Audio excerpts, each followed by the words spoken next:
लोकसभा 2024 के सियासत को साधने का प्रयास सभी दलों द्वारा किया जा रहा है। सत्तारूढ़ भारतीय जनता पार्टी ने धर्म को राजनीति से जोड़कर एक ऐसा खांचा खींच दिया है जिससे पार पाने में विपक्ष के तमाम दलों को मशक्कत करनी पड़ रही है। विपक्ष खोज रहा है कि श्री राम लला के प्राण प्रतिष्ठा कार्यक्रम से जो माहौल बनेगा भारतीय जनता पार्टी के पक्ष में, उससे कैसे निपटा जाए। विपक्ष को उम्मीद था कि उत्तर प्रदेश के सियासत में मायावती का साथ इंडिया गठबंधन को मिलेगा, लेकिन 15 जनवरी को अपने जन्मदिन पर मायावती ने इंडिया गठबंधन को जोर का झटका दे दिया और इस झटके से उबारने की जिम्मेदारी है उत्तर प्रदेश के सियासत में महत्वपूर्ण स्थान रखने वाले अखिलेश यादव पर।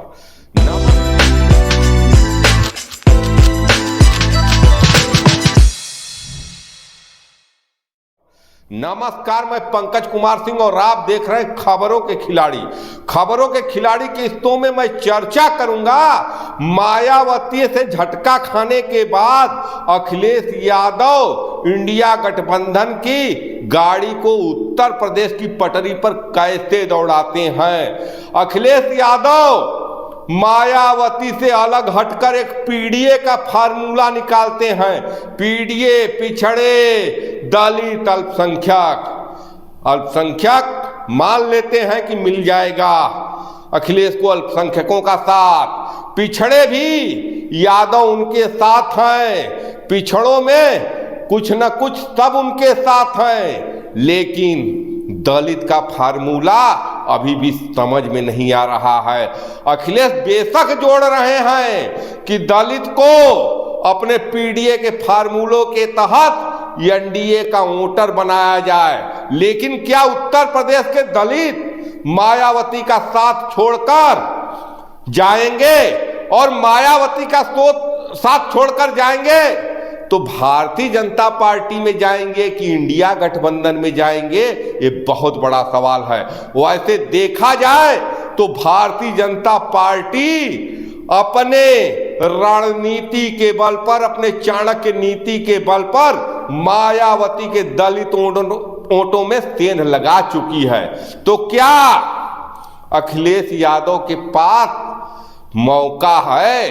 क्या अखिलेश यादव के पास नीति है जिससे वो मायावती के दलित वोटों को भारतीय जनता पार्टी में जाने से रोक सकें? इसका जवाब किसी भी राजनीतिक विश्लेषक के पास नहीं है। कोई भी इस बात का स्पष्ट जवाब नहीं दे सकता है, लेकिन मैं आज इस गुत्थी को सुलझाने का प्रयास करूंगा। बेशक उत्तर प्रदेश की राजनीतिक जमीन में सपा और बसपा एक दूसरे के प्रतिद्वंदी रहे। जहां सपा पिछड़ों के वोट के तहत राजनीति करती थी, वहीं बसपा दलित वोटों पर अपना एकाधिकार रखती थी। किसने सोचा था कि इन सब के बीच में राम मंदिर का मुद्दा लेकर चलने वाली भारतीय जनता पार्टी की पूर्ण बहुमत की सरकार कल्याण सिंह की बाबरी मस्जिद के विध्वंस के बाद भी दोबारा सत्ता में नहीं आती है। उत्तर प्रदेश की राजनीति में जातिवाद का ऐसा तड़का लग चुका था कि किसी को यकीन नहीं था कि जातिवाद के इस भंवर से उत्तर प्रदेश की राजनीति बाहर आ जाएगी। लेकिन भारतीय जनता पार्टी ने धीरे धीरे न केवल गैर यादव ओबीसी को अपने पाले में लिया, बल्कि गैर जाटव दलित समाज को भी अपने पाले में जोड़कर एक ऐसा समीकरण बना दिया कि उत्तर प्रदेश के राजनीति के केंद्र में रहने वाले भारतीय समाजवादी पार्टी और बहुजन समाजवादी पार्टी हाथिए पर चले जाते हैं। खैर, सपा प्रमुख अखिलेश यादव तो अपने पार्टी का वोट बैंक कुछ हद तक बचाकर रखने में कामयाब हो गए, क्योंकि उनका यादव और मुस्लिम वोट सेफ था। लेकिन मायावती के गैर जाटव दलितों को भारतीय जनता पार्टी ने तोड़कर मायावती को करारा झटका दे दिया है। मायावती आज के डेट में उत्तर प्रदेश के राजनीति में हाथिए पर हैं।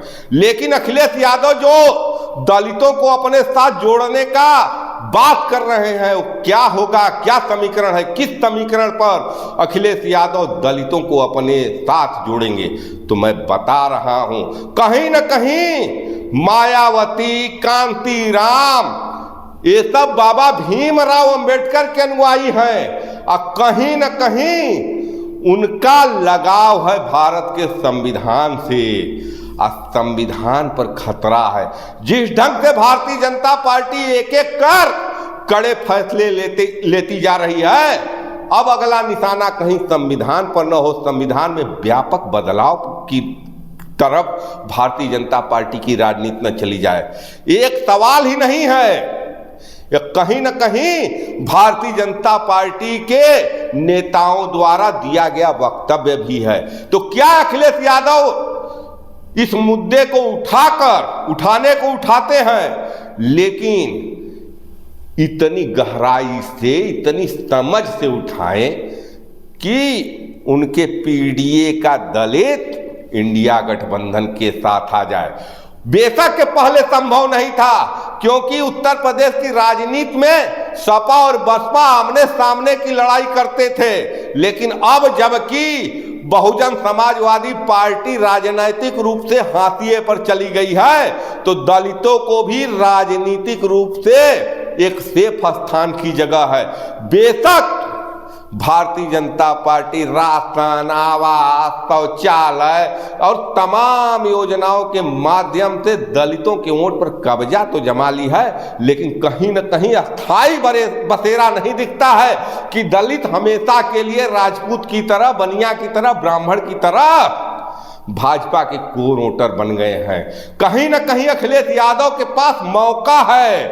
अखिलेश यादव कितनी दमदारी से उठाते हैं संविधान का मुद्दा, क्योंकि विकल्प अब यही है, दलितों को तभी अपने पाले में लाया जा सकता है जब उनके जमीर को झकझोरा जाए, उनकी आत्मा पर बात अपनी पहुंचाई जाए। और कहीं न कहीं बाबा साहब भीमराव अंबेडकर द्वारा लिखित संविधान दलितों की आत्मा है और दलित कभी भी अपने संविधान के साथ, बाबा साहब भीमराव अंबेडकर के लिखित संविधान के साथ कोई भी परिवर्तन भारतीय जनता पार्टी करे, इसको बर्दाश्त नहीं करेंगे। तो अखिलेश यादव किस तरह से इस मुद्दे को उठाते हैं, ये देखना बहुत दिलचस्प होगा। 2024 की लड़ाई उत्तर प्रदेश में धर्म बनाम जातिगत ताना बाना का होने जा रहा है। ये जातिगत ताना बाना